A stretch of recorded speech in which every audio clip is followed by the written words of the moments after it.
BFM Business, la librairie de l'écho. Emmanuel Le Chypre. On se retrouve pour la deuxième partie de cette librairie de l'écho. Nous la clôturons comme de coutume avec nos chroniqueurs, Benaouda Abdelhaim et son tour du monde des études et des livres. Et puis notre chroniqueur aujourd'hui, Frédéric Simotel, qui lui nous fera voyager dans le temps, notre bibliothécaire du jour. Donc il nous ramènera dans les années 70. Mais tout de suite, on retrouve nos critiques à ma gauche. Christian Chavagneux, éditorialiste à alternativeéconomique.fr, grand animateur aussi de la rubrique livres. Et puis à ma droite, le plaisir de retrouver Dorothée Duron. Bonjour Dorothée. Bonjour Emmanuel. Dorothée, vous la connaissez, elle avait déjà remplacé Christian. Elle remplace aujourd'hui Jean-Marc Daniel. Elle est directrice générale du cabinet de conseil Blenders et grande lectrice. Alors, messieurs, dames, vous avez choisi aujourd'hui de vous attaquer à un beau morceau, un gros pavé. Ça s'appelle « Que sait-on du travail ?» Donc on sait beaucoup de choses apparemment sur le travail. Ouvrage collectif publié aux presses de Sciences Po. Ce que je vous propose, c'est peut-être un petit tour de piste pour avoir votre sentiment général sur le livre. Allez, Dorothée Duron. Alors, d'abord, c'est très épais comme livre, donc ça, on s'en doutait qu'un sujet pareil, ça allait être long. Moi, j'étais assez dubitative sur l'idée qu'on allait trouver de nouvelles informations. Et en fait, c'est la vraie surprise, c'est que l'exercice qui est fait montre un vrai changement de paradigme. C'est-à-dire qu'on a eu beaucoup de choses écrites sur l'emploi, mais finalement, peu de choses écrites sur le travail. Et ce changement de paradigme qui, en fait, correspond à la fois au ralentissement du chômage en France et à un renversement de la relation entre salariés et employeurs, c'est une première raison. Et ça, je trouve ça très intéressant d'avoir ce mot travail qui est vraiment étudié profondément, à la fois les conditions de travail, mais aussi le rapport au travail. C'est-à-dire qu'on peut avoir un rapport positif au travail ou un rapport négatif, ou rester sur le tripolium, la torture chez les Romains. Et finalement, voilà, moi, c'est ce que j'ai trouvé vraiment intéressant dans ce livre, c'est ce côté positif qu'on pouvait trouver dans le travail et l'utilité du travail. C'est un mot très important dans le livre. Christian Chavagneux, votre impression générale sur ce livre. Ça perçoit déjà qu'il y a une soixantaine de chercheurs en France, d'universitaires qui travaillent sur le travail. Donc ça fait quand même beaucoup de monde. Et de ce point de vue, c'est assez structurel.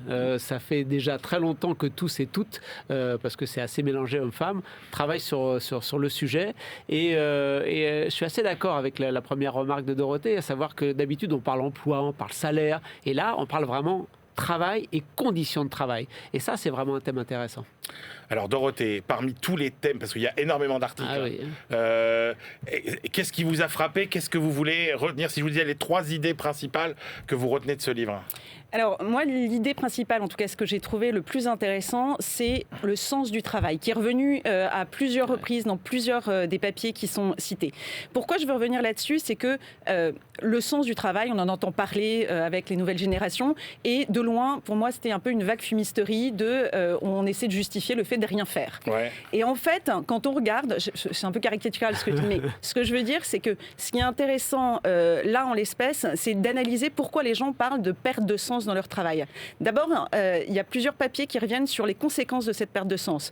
Un niveau d'arrêt maladie qui est très élevé, d'absentéisme qui est très élevé, mais surtout en 2022, 2,5 millions de personnes qui ont quitté leur emploi, soit en démissionnant, soit avec des transactions. Et ça, évidemment que ça alerte un petit peu. Et dans tout le travail, il y a une vraie analyse sur de quoi on parle quand on parle de sens, perte de sens. Et ce qu'on voit surtout, c'est qu'il y a... finalement, ça touche aussi bien l'école bleue que l'école blanc. Alors, ce n'est pas pour les mêmes raisons, mais les deux sont touchés. Et ça, je trouve que c'est particulièrement intéressant parce qu'on a toujours l'impression que une population est plus exposée que l'autre.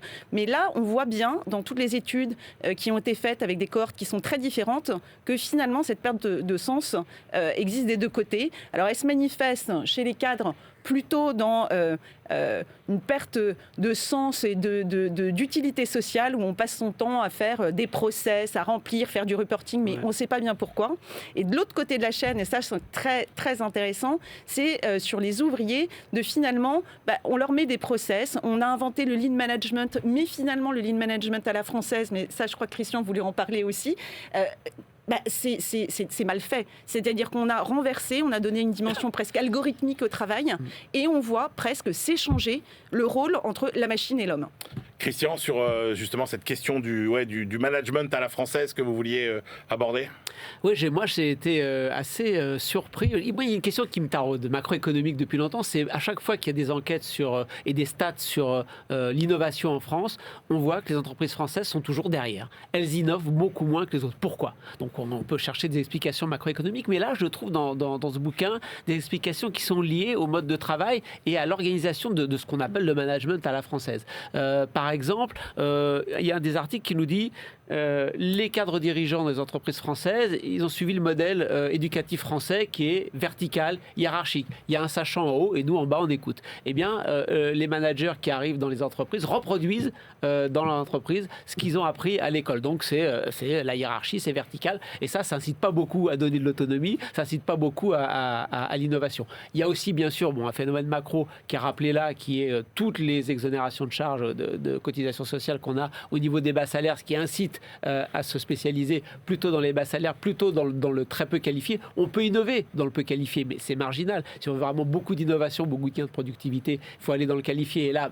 les conditions institutionnelles françaises ne font pas ça. Et il y a un papier qui nous dit, attention, quand vous voulez innover, il ne s'agit pas d'aller acheter une technologie et de la mettre dans une entreprise. Il faut qu'à l'intérieur, la technologie, l'innovation, il faut que ça se diffuse. Et dans les entreprises françaises, ça ne se diffuse pas. Donc on a aussi là une explication du fait que notre management à la française, ou ce qui ne fonctionne pas dans le management à la française, est l'une des causes du manque d'innovation. Et après, ça explique en partie le déficit extérieur. Alors que souvent, c'est lié au fait que justement, on a tendance à promouvoir les gens qui sont techniquement les mieux à même de résoudre les problèmes et qui deviennent chefs, alors que ce n'est pas forcément eux qui sont les meilleurs managers. Alors, il en faut, mais en même temps, voilà, ce n'est pas forcément les meilleurs managers, tout à fait. Ouais. Alors, ça ne suffit pas. Un chapitre qui vous tenait à cœur, Dorothée, et qui vous agace.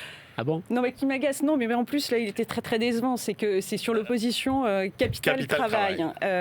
Donc, moi, j'avais vraiment, parce que je pense qu'on a une vraie réflexion actuellement, où on fait une énorme erreur à vouloir penser que la valeur ne vient que du capital. Je dis ça parce que quand on dit on va mettre des actions gratuites, on va faire un meilleur partage de la valeur, en fait, tout ce qu'on propose aux salariés, c'est finalement un accès au capital.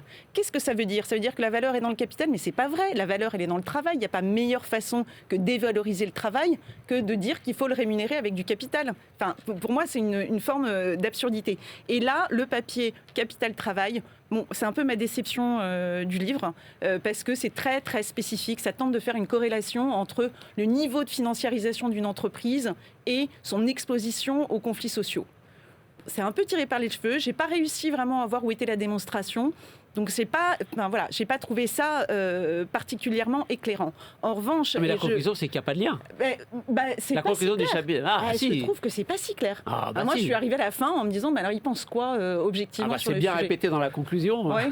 Non, ça n'a pas appris. Justement. Et je pense que les auteurs voulaient montrer ça en disant les entreprises où on court après le cours de bourse, où on va absolument distribuer des dividendes, on va maltraiter les salariés, donc il va y avoir plus de conflits. Ils disent non, finalement, il y a des conflits là où d'habitude il y a des conflits. Et que ce soit financiarisé ou pas, en fait, il n'y a pas de lien entre les deux. Oui, moi je trouve que c'était pas aussi. Moi, je l'ai pas trouvé aussi explicite. Mais en tout cas, ce qui est intéressant, c'est sur l'entreprise low cost. Je reviens sur ce que disait Christian. C'est justement cette course à vouloir baisser les charges, mais pas au bon niveau. C'est-à-dire qu'aujourd'hui en France, on les baisse au niveau du SMIC et 1,5 du SMIC en gros. Et résultat, en fait, on tire complètement vers le bas. Et moi, je trouve que ce point-là, dans ma réflexion sur comment organiser la relation capital-travail, le point il est là. C'est quand même comment on fait pour mieux payer les gens à toutes les échelles et pas simplement dans les premières étapes de l'entreprise.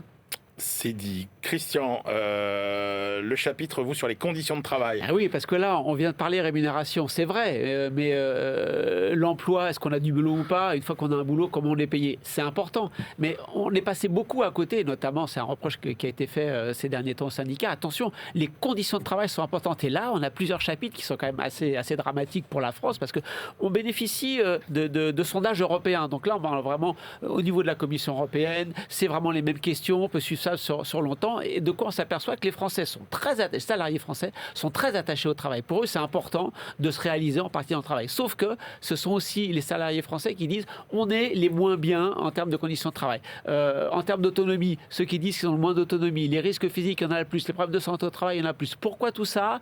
Il y a plusieurs raisons qui sont évoquées. Est-ce que, par exemple, la numérisation, ça nous taylorise. Il faut suivre l'homme est un accessoire de la machine. Il faut suivre ce que disent les algorithmes et ce que disent les machines. Enfin, voilà, il y a beaucoup d'explications qui nous disent voilà, une intensification du travail, ce que en termes marxistes on appelle trop de travail mort par rapport à trop de travail vivant. Le travail mort, c'est ce dont parlait Dorothée tout à l'heure, le reporting, les réunions, toute la bureaucratie. Et le travail vivant, c'est le travail qu'on fait vraiment, là où on se réalise. Bon voilà, il y a plein d'explications qui nous disent malheureusement le constat il est là.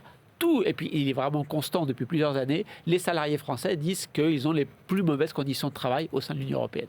Ouais, et je rajouterais, si j'ai le temps, c'est qu'il y a 2 points. Tout à l'heure, on parlait d'innovation et en fait, le reproche qui était fait dans le management à la française, c'est qu'en fait, il ne se nourrit pas assez de ceux qui exécutent. Et quand il y a un papier remarquable sur l'aéronautique et une comparaison de l'utilisation du lean management en Suède et en France, et l'énorme différence, c'est cette capacité à enrichir un process. Le lean management, à l'origine, c'était justement pour donner plus de proximité aux doueurs, à ceux qui faisaient. Et là, on se retrouve en France à avoir finalement un lean management qui est complètement délétère, qui n'a plus aucun sens en France. C'est-à-dire tous les bénéfices, on ne les trouve plus parce qu'il n'y a pas cet enseignement, cette formation qui remonte.